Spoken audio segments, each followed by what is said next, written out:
আর আজকের রাজত্ব কেবলমাত্র শুধুমাত্র মহান আল্লাহ সুবহানাহু ওয়া তাআলা। জোরে বলুন সুবহানাল্লাহ।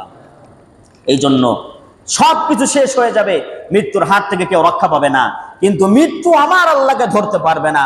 আয়াতুল কুরসির ভিতরে আমার আল্লাহ পাক এই কথাই বলেছেন, আল হাইয়্যু আল কাইয়্যুম, আমি চিরঞ্জীব, চিরস্থায়ী, সদা সর্বদা জাগ্রত, আমার তন্দ্রাও নাই, ঘুমও নাই। বলুন সুবহানাল্লাহ।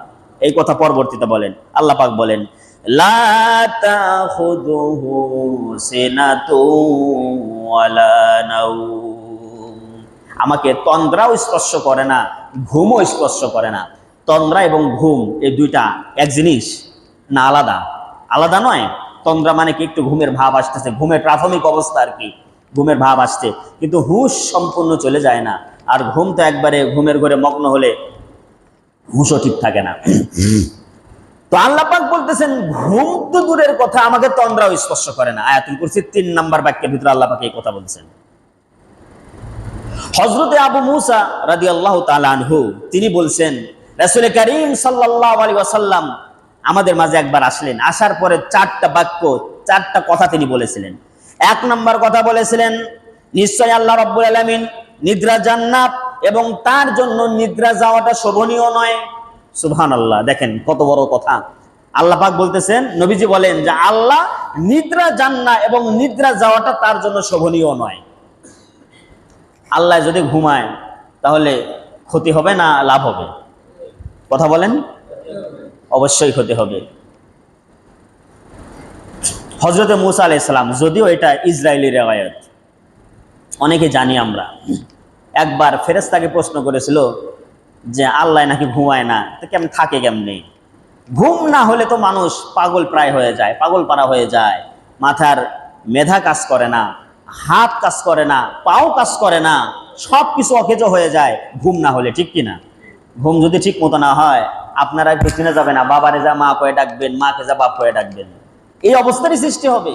ঘুম এটা আল্লাহ পাকের বড় নিয়ামত। মানুষের কাজের শক্তি উদ্দীপনা সৃষ্টি করার জন্য ঘুম সবচেয়ে বড় ভূমিকা রাখে।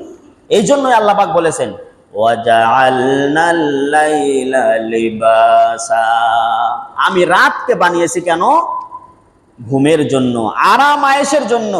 সারাদিন মানুষ কর্ম করে ক্লান্ত শ্রান্ত শরীরে নিয়ে বিছানায় যাবে, যাওয়ার পরে ঘুমাবে, আবার আগামীকালের জন্য মানুষ নতুন করে তার দেহের ভিতরে শক্তি সঞ্চার হবে, কাজের উদ্দীপনা জাগ্রত হবে, কর্মস্পৃহা বাড়বে, জাতীয় প্রতিষ্ঠানে গিয়ে, ব্যবসা বাণিজ্য প্রতিষ্ঠানে গিয়ে, অফিসে গিয়ে, জমিতে গিয়ে পূর্ণোদ্যোগে মানুষ কাজ করবে, যাতে করে আমার বান্দাদের কোনো অসুবিধা না হয়। বলুন সুবহানাল্লাহ। এই জন্য ঘুম হচ্ছে আল্লাহ পাকের বড় নিয়ামত। কিন্তু আল্লাহ ঘুমান না। মূসা আলাইহিস সালাম বললেন যে আল্লাহ তুমি থাকো কেমনে তাহলে না ঘুমায়া? তাফসীর ইবনে কাসিরের ভিতরে এসেছে, আল্লাহ রাব্বুল আলামিন বলেন, ফেরেশতাকে বললেন, ও আমার ফেরেশতারা, আমার মূসা তো আমারই প্রশ্ন করেছে ঘুমের ব্যাপারে, 3 দিন ধরে মূসারে বিনিদ্রিত অবস্থায় রাখো। কয়দিন? 3 দিন না ঘুমায়া মূসারে রাখো, 3 দিন যেন মূসা ঘুমাইতে না পারে। 3 দিন পরে 2 হাতে 2টা কাঁচের বোতল আল্লাহ পাক উঠায় দিলেন হযরতে মূসা আলাইহিস সালামের হাতে, আর এইবার তন্দ্রাকে বললেন মূসারে গিয়ে ধরো। মূসা আলাইহিস সালাম দাঁড়ায় আছে, 3 দিন ধরে ঘুমায় নাই, 2 হাতে 2টা গ্লাস নিয়ে 2টা কাঁচের বোতল নিয়ে দাঁড়িয়ে আছে মূসা আলাইহিস সালাম। এরপরে যখন তন্দ্রা আসে, একটার উপরে আরেকটা বোতল পরে ভেঙে চলে চুরমার হয়ে গেছে। মূসা আলাইহিস সালাম ভীত সন্ত্রস্ত হয়ে গেছে। আল্লাহ অর্ডার করেছেন কাঁচের বোতল ধরে রাখার জন্য, আর আমার হাত থেকে পড়ে চলে গেল, না জানি আল্লাহ আমার বিরুদ্ধে কোনো শাস্তি নাজিল করে দেয়। আল্লাহ পাক বলতেছেন, মূসা রে, আমি তোমার প্রতি শাস্তি নাজিল করব না, তোমারে দেখাই দিলাম। সামান্য কাঁচের 2টো বোতল তুমি 2 হাতে রাখতে পারো নাই, মাত্র 3 দিন ঘুমাও নাই এই কারণে। আর আমার মতো রব, আমার মতো স্রষ্টা যদি ঘুমায়, তাহলে আমার গোটা বিশ্ব জগৎটা ভেঙ্গে চুরে চুরমার হয়ে যাবে। বলুন সুবহানাল্লাহ। এই জন্য আল্লাহ পাক বলতেছেন, লা তাখুযুহু সিনাতুন ওয়ালা নাওম, আমারে তন্দ্রাও স্পর্শ করে না, ঘুমও স্পর্শ করে না। 2 নম্বরে নবীজি বলেন, তিনি কেন ঘুমান না? তিনি দাড়ি পাল্লা সমুন্নত করে রেখেছেন, মিজানের পাল্লা তিনি দণ্ডায়মান করে রেখেছেন, মানুষের নেকি এবং বদি ভালো এবং মন্দ কাজের হিসাব তিনি ওখানে ওজন করবেন। 3 নাম্বার, রাত্রি দিন আসার পূর্বে রাতের আমল তার কাছে পেশ করা হয়, আবার রাত আসার পূর্বে দিনের আমল তার কাছে পেশ করা হয়।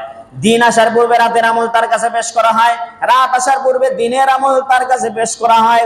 4 নাম্বার, তাহার এবং সৃষ্টি জগতের মাঝে এমন একটা নূরের পর্দা আছে, এই নূরের পর্দা কখনো ওভারকাম কেউ করতে পারে না।